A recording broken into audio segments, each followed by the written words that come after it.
कहानी की शुरुआत होती है और हमें फ्रैंक और उसके बेटे माइल को दिखाया जाता है। ये दोनों ट्रैफिक में फंसे हुए थे और इनके साथ इनका डॉग एल्बर्ट भी था, जिसके साथ मस्ती करते हुए माइल चिप्स खा रहा था। ये देखकर फ्रैंक माइल से कहता है, तुम्हें इतने चिप्स नहीं खाने चाहिए क्योंकि ये हमारी हेल्थ के लिए अच्छे नहीं हैं। पर माइल अपने पिता की बात नहीं सुनता, जिससे फ्रैंक गुस्से में कहता है कि आज तुम्हारी वजह से हम हॉस्पिटल जाने में लेट हुए हैं। दरअसल माइल की माँ काफी समय से हॉस्पिटल में एडमिट है और ये दोनों आज उनसे मिलने जा रहे थे। लेकिन अपने पिता से डांट सुनकर माइल गुस्से में कार से निकलकर दूर जाने लगता है, जिसे मजबूरन फ्रैंक उसके पीछे जाकर उसे समझाता है। लेकिन तभी उन्हें पास खड़ी एम्बुलेंस से भयानक आवाजें सुनाई देती हैं और देखते ही देखते अजीब सा दिखने वाला एक क्रिएचर एम्बुलेंस से बाहर आ जाता है। ये क्रिएचर दिखने में आधा इंसान और आधा पक्षी लग रहा था। इसे देखकर ट्रैफिक में फंसे सभी लोग बहुत डर जाते हैं। दरअसल पूरी दुनिया में एक वायरस फैल चुका है जिसे लोग हाइब्रिड ह्यूमन और जानवर में बदल रहे हैं। लेकिन जानवर में बदलने के बाद ये काफी आक्रामक हो जाते हैं और अपने आसपास के लोगों पर हमला करने लगते हैं। इसीलिए सरकार भी ऐसे लोगों को पकड़ रही है और उन पर रिसर्च कर रही है ताकि को जल्द से जल्द इस बीमारी का इलाज ढूंढ सके और वापस इन्फेक्टेड लोगों को पहले की तरह नॉर्मल कर सके। वहीं उस मॉन्स्टर को पकड़ने के लिए एम्बुलेंस से 2 लोग बाहर आते हैं, लेकिन वो क्रीचर उनके कंट्रोल में नहीं आता और वहां से भाग जाता है। जिसके बाद फ्रैंक और माइल भी अपनी कार में बैठकर वापस हॉस्पिटल की तरफ निकल जाते हैं। वहीं फ्रैंक और माइल डॉक्टर से मिलते हैं, जहां डॉक्टर उन्हें बताती है कि लाना की तबीयत में कोई सुधार नहीं हो रहा है और इसीलिए तुम उसे घर नहीं ले जा सकते, जबकि लाना को अब आगे के ट्रीटमेंट के लिए दूसरे शहर भेजा जा रहा है। इसके बाद फ्रैंक और माइल लाना से मिलने जाते हैं। यहाँ हमें पता चलता है कि लाना भी उसी वायरस से इन्फेक्टेड है और धीरे धीरे एक जानवर में बदल रही है। फ्रैंक अपनी पत्नी से बहुत प्यार करता था, लेकिन अब डॉक्टर लाना को दूसरे शहर में भेज रहे थे तो फ्रैंक और माइल भी उसी शहर में शिफ्ट होने का डिसाइड करते हैं। कुछ दिनों बाद फ्रैंक अपने बेटे को लेकर उसी शहर में शिफ्ट होने लगता है जहां लाना को इलाज के लिए भेजा जाएगा। इस नए शहर में फ्रैंक रेंट पर एक घर लेता है और पास के एक रेस्टोरेंट में शेफ की नौकरी करने लगता है। दूसरी तरफ माइल का भी एक स्कूल में एडमिशन हो जाता है।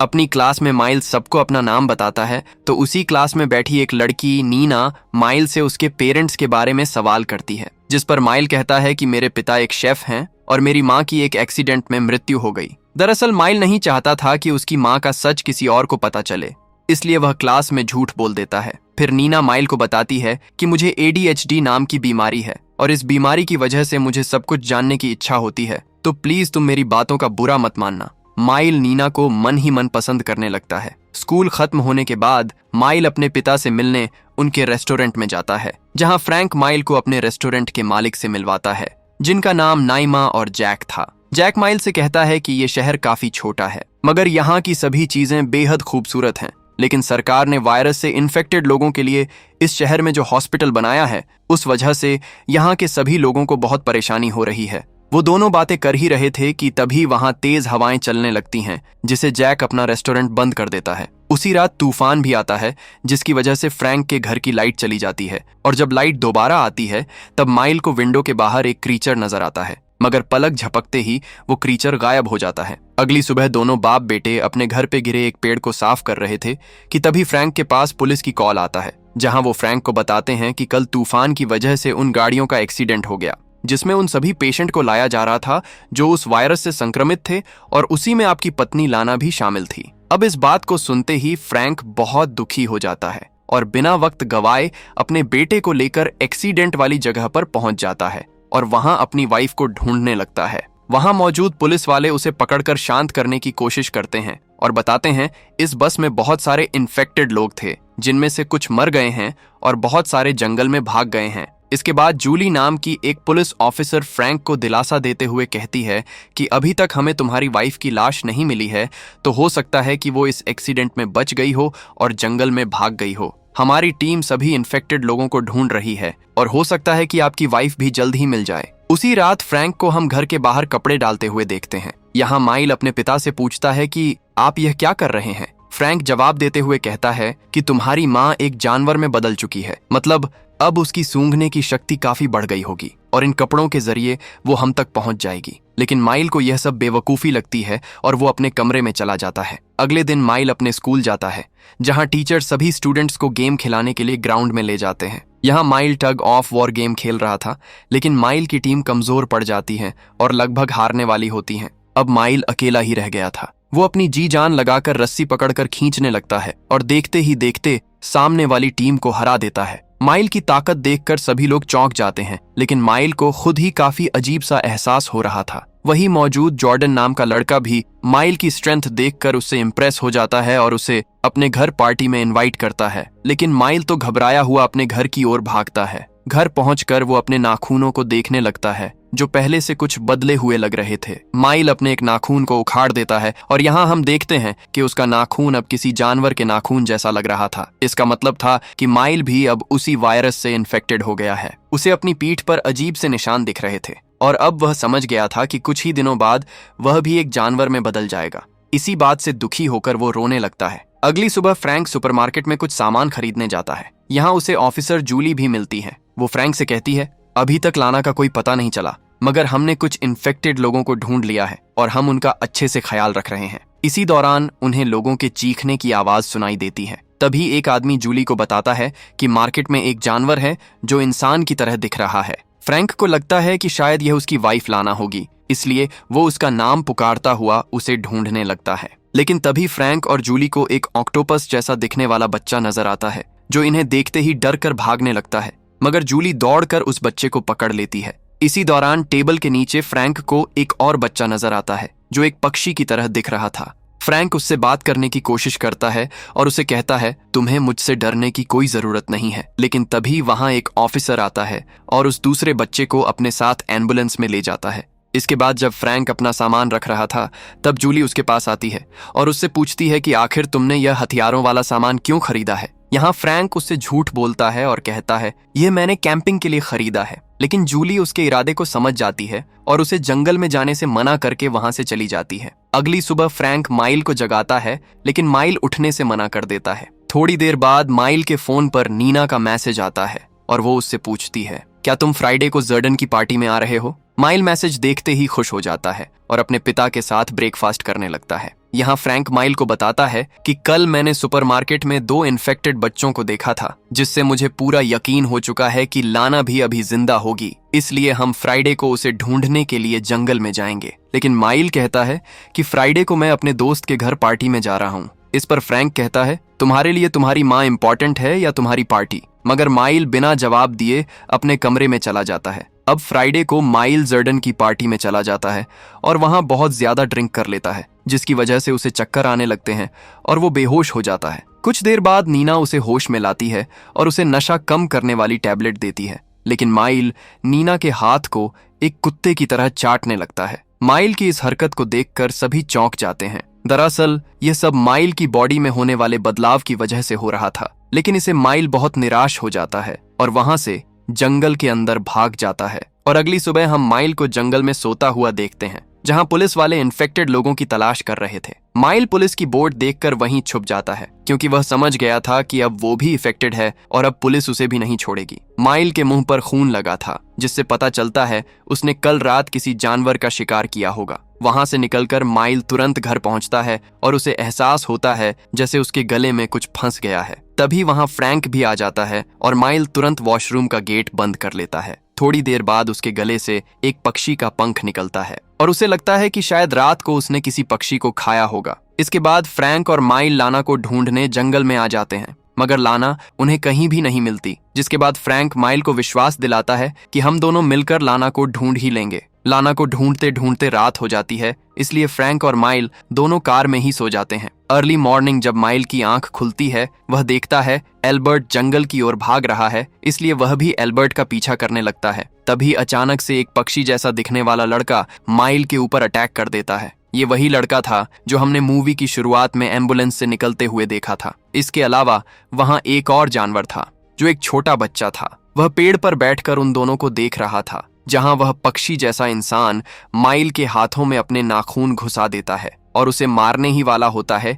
कि तभी वो पक्षी जैसे इंसान माइल की आंखों में देखता है और उसे तुरंत पता चल जाता है कि माइल भी उनके जैसा है, इसीलिए वह माइल को जान से नहीं मारता। तभी फ्रैंक भी वहां आ जाता है और माइल को बचाकर वहां से ले जाता है। इसके बाद फ्रैंक माइल को लेकर हॉस्पिटल जाने लगता है, जहां रास्ते में उसे एक चेक पॉइंट मिलता है। वहां काफी पुलिस वाले थे और वहीं पर जूली भी मौजूद थी। जूली फ्रैंक को देखकर उसके पास आती है और माइक के हाथ से निकलते खून के बारे में पूछती है। इस पर फ्रैंक झूठ बोलता है और कहता है कि माइल को उसके कुत्ते ने काट लिया है, इसलिए हम हॉस्पिटल जा रहे हैं।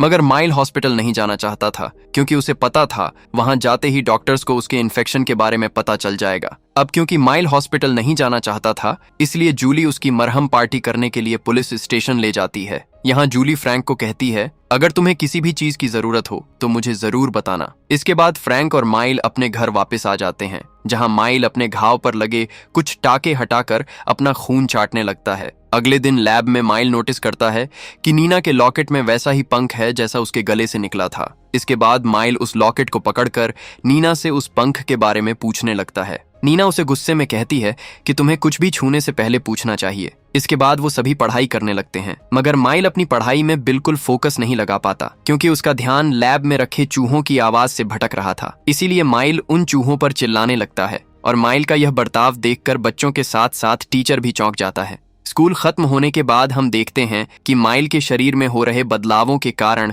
वह अब साइकिल नहीं चला पा रहा और वह साइकिल से नीचे गिर जाता है। तब नीना उसे अपने साथ पैदल चलने को कहती है। माइल नीना से माफी मांगता है, कहता है कि मुझे पार्टी वाले दिन तुम्हारा हाथ चाट कर तुम्हें शर्मिंदा नहीं करना चाहिए था। ये सुनकर नीना उसे माफ कर देती है और उसे अपने घर पर इनवाइट करती है। घर पर नीना अपने फ्रिज से एक मरा हुआ पक्षी निकाल कर लाती है और बताती है कि पार्टी के बाद मुझे यह पक्षी मेरे गेट पर पड़ा मिला था और मैंने इसी के पंख को अपने लॉकेट में लगाया था। तब माइल को याद आता है कि उसने पार्टी वाले दिन इस पक्षी को पकड़कर नीना के घर के बाहर छोड़ दिया था। असल में माइल नीना को पसंद करता था, इसलिए उसने वो पक्षी नीना को गिफ्ट किया था। इसके बाद माइल एक झील में जाता है और वहां कुछ मछलियां पकड़कर उन्हें खाने लगता है, जिस दौरान एक औरत उसे ऐसा करते देख लेती है, इसलिए माइल वहां से भाग जाता है। अब माइल उसी जगह पर जाता है जहां उसे वो पक्षी जैसा दिखने वाला इंसान मिला था। वो देखता है कि पक्षी जैसा इंसान बार बार उड़ने की कोशिश कर रहा है, मगर हर बार असफल हो रहा है। माइल उसके लिए एक मछली लाया था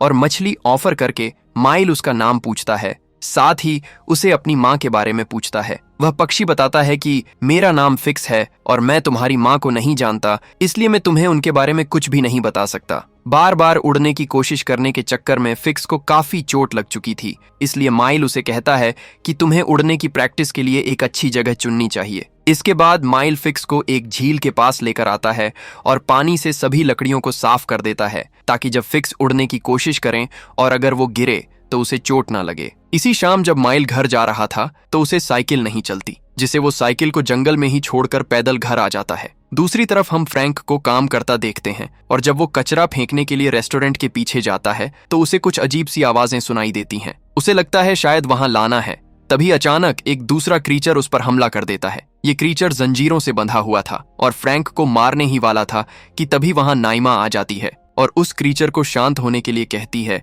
और वो क्रीचर शांत हो जाता है, मगर जंजीरों की वजह से उसे बहुत तकलीफ हो रही थी, इसलिए वो रेस्टोरेंट की तरफ भाग जाता है, जिससे रेस्टोरेंट में आए सभी कस्टमर्स बुरी तरह डर जाते हैं। फ्रैंक को अभी भी लग रहा था कि लाना उसके आसपास है, इसीलिए वह जंगल की तरफ भागने लगता है और वहां वो एक भालू की तरह दिखने वाले इंसान को देखता है, जो कोई और नहीं बल्कि खुद लाना ही थी। दूसरी तरफ नाइमा फ्रैंक को बताती है कि वो क्रीचर मेरी बहन है और मैंने ही उसे यहाँ पर छुपा कर रखा है। वही कुछ ही देर में आर्मी वहां आकर उस क्रीचर को ढूंढने लगती है। अगले सीन में हम माइल को उसके स्कूल में देखते हैं, जहां लंच के दौरान माइल का एक दांत टूटकर गिर जाता है और यह देखकर सभी माइल का मजाक उड़ाने लगते हैं। तो माइल अपना बैग उठाकर स्कूल से निकल जाता है और सीधे फिक्स से मिलने जा पहुंचता है, जो अभी भी उड़ने की प्रैक्टिस कर रहा था और बार बार पानी में गिर रहा था।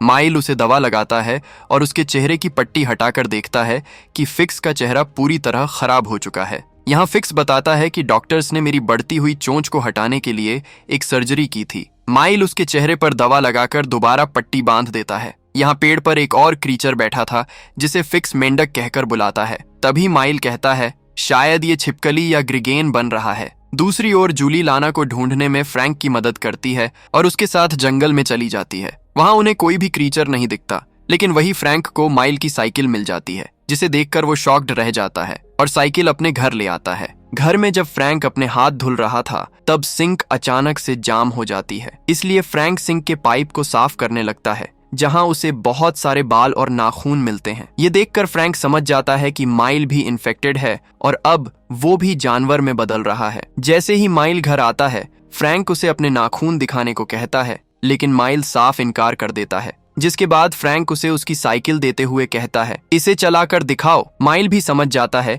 कि उसके पिता को सब पता चल चुका है, इसलिए वो वहां से भागने लगता है। लेकिन फ्रैंक उसे पकड़ लेता है और उसे कसकर गले लगा लेता है। अगली सुबह फ्रैंक जब माइल को नाश्ता देता है तो माइल उसे जानवर की तरह खाने लगता है। तब भी फ्रैंक उसे कुछ नहीं कहता, बल्कि उसे लाना की कुछ दवाइयां देता है। मगर माइल दवाई लेने से मना कर देता है, क्योंकि उसे पता था कि इन दवाइयों से कुछ भी नहीं होने वाला। स्कूल जाने से पहले फ्रैंक माइल के दांत चेक करता है, जो कि बहुत ज्यादा नुकीले हो चुके थे। फ्रैंक उसे डेली अपने नाखून काटने को कहता है, ताकि किसी को भी उसके इन्फेक्टेड होने का पता ना चले। साथ ही वो उसके कानों में रुई डाल देता है, ताकि उसे शोर ना सुनाई दे। इसके अलावा वह माइल को उसकी बॉडी से बाल हटाने वाली क्रीम के बारे में भी बताता है। इसके बाद जूली घर पर आती है और फ्रैंक को लेकर लाना की तलाश में निकल पड़ती है। यहाँ माइल घर के बाहर टहलते हुए नीना से फोन पर बात करता है। वो नीना को चिल्लाने के लिए कहता है और फोन को कान से दूर कर देता है। जब नीना चिल्लाती है तो नीना की आवाज माइल को साफ साफ सुनाई देती है और इससे माइल को पता चल जाता है कि वो कई किलोमीटर दूर की आवाज भी आसानी से सुन सकता है। अगले दिन माइल फिक्स से मिलने जाता है और यहाँ उसे पता चलता है कि अब वो इंसानों की तरह आवाज निकाल ही नहीं सकता,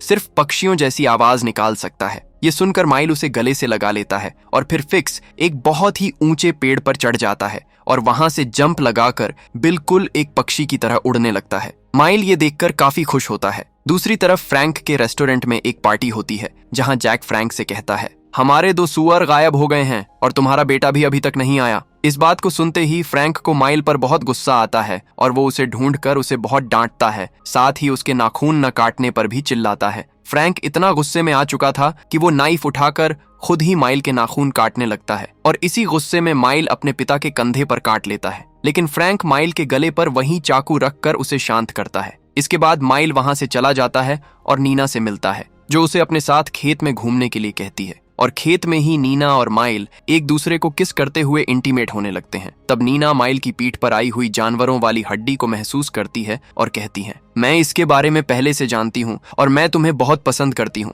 इसके बाद दोनों पार्टी में वापस आ जाते हैं और यहाँ वॉशरूम में माइल को उसका एक क्लासमेट मिलता है, जो उसे कहता है कि मैंने तुम्हें और नीना को एक साथ देख लिया है और मुझे भी तुम्हारी सच्चाई का पता चल चुका है। इतना कहकर वह लड़का एक छोटी सी मशीन से हाई पिच आवाज निकालने लगता है, जिससे माइल के कानों में बहुत तेज दर्द होने लगता है। इसके बाद वह लड़का सभी को बता देता है कि पार्टी में एक क्रीचर घुस आया है। इस बात को सुनते ही वहां मौजूद सभी लोग अपने अपने हथियार उठा लेते हैं और पुलिस को भी इन्फॉर्म करते हुए उस क्रिएचर का शिकार करने निकल पड़ते हैं। लेकिन उन्हें नहीं पता था कि वो क्रिएचर माइल ही है। माइल खेत की तरफ भागता रहता है और तभी उसकी मदद करने फिक्स भी वहां आ जाता है और एक शिकारी को अपने पंजों से उठाकर मार देता है। यहाँ माइल और फिक्स जंगल तक पहुंच जाते हैं। तभी एक शिकारी फिक्स पर गोली चला देता है, जिससे फिक्स की जान चली जाती है। ये देखकर माइल पूरी तरह टूट जाता है और उसके पास जाकर रोने लगता है। कुछ समय बाद फ्रैंक और सभी शिकारियों को फिक्स की बॉडी पड़ी मिलती है, मगर किसी को माइल दिखाई नहीं देता। अगले दिन आर्मी के ट्रक्स सभी क्रिएचर्स को ढूंढने के लिए जंगल की ओर जाते हैं,